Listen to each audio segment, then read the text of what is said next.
Hey guys, so right now we are sitting in a 2001 Ford Ranger here at my work, and I know, I owe you an update on the Project Integra. The head actually is, maybe you can see it, oh, there it is, right back there.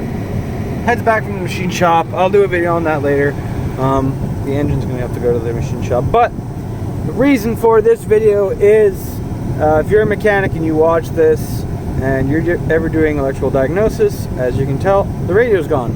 It's right there. My entire goal of this video is, if you're ever doing diag electrically, test end to end. Here's why. So, as you can see, this car came in, the blower motor wouldn't work. So, AC works too. So, about this car. So, customer stated that the blower motor was inoperative. So, on these, it uses a resistor pack, and usually those go bad.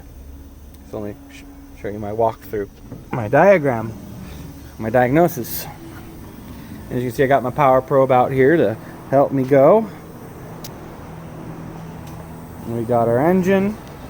So what I did, I started with the resistor pack.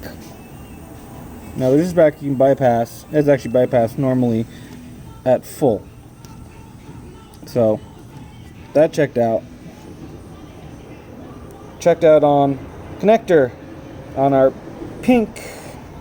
What's the wire color? Like the blower's not working again? Oh no, it works. I'm just documenting what I did. Here we go. Pink and white. Power comes in to the blower motor and is provided ground by the resistor pack. It's also provided a ground at full by the instrument panel inside. So, we know that it's provided a ground at full speed. The resistor pack controls it at 1, 2, and 3. And off is open. Nothing. So, I had a ground across all of them, but I didn't have power coming into the motor by probing my pink and white wire here. So, if you don't have power but you have a ground, this is good. So what we do, we follow it along. Where does the pink and white go? It goes to this relay. Specifically this relay right here. So, yanked her off, probed this side, power, had power. Probed that side, nothing, because I left it fucking unplugged. So, I bridged them, turned the car off completely, then bridged them, and then threw it on. Blower motors ran fine. Okay, so we have power here, the relay works. What's happening now? So then we go, that's all good. So then we look at here. Here's our blower motor wire. Here's your pink and white coming out.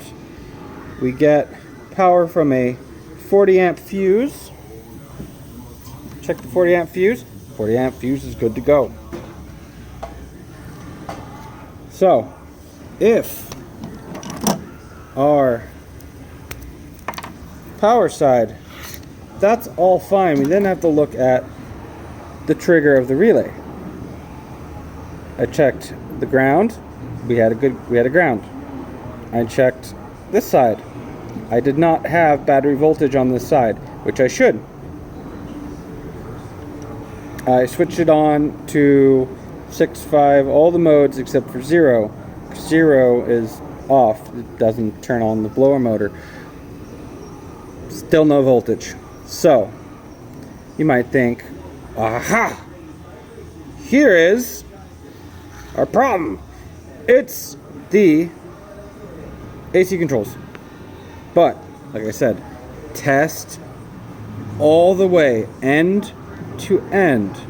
So what I do, I grab my sockets and my pry tool, and I took off the radio to get access to the AC controls. And there is a connector here, this little pink one right here. This one has, we go to a handy-dandy wiring diagram. Our black and light green is our power coming in. So, I'll probe that. We still have no power. Aha! It's not the AC controls because that's expensive and you have to find it from a dealership. It's kind of a pain in the butt at my shop. We don't go to junkyards. So, what's here? We have a 10 amp fuse, but it doesn't tell you what socket it is. So I had to go online, look up a fuse diagram, and it turns out it was in number, let me grab it with my hand, number 2 slot. So we went to our fuse box right here, and we pulled out number 2. And what did we find? Boom! She blown. But of course, you don't just stop there. Threw in a new fuse. We grab our key. We plug it in. And we make sure it doesn't blow again. And maybe there's a short that caused it to blow. But AC is running. Fans are running. Slots through all of the fan speeds. That's how we know our resistor pack is working. Bam. So instead of recommending my client to get a new AC control, which would have not fixed the problem, in the end it was a simple fuse, because I started at one end of the electrical circuit, verified it wasn't a ground on that side because that side is closest to ground, and then just worked our way back through every component till we found the source of the issue, or where we would find a non-source, and then we could deduce it's a wiring problem between point A and point B. Luckily, it's not a wiring problem. It's a 10 amp fuse that chugged its last chug.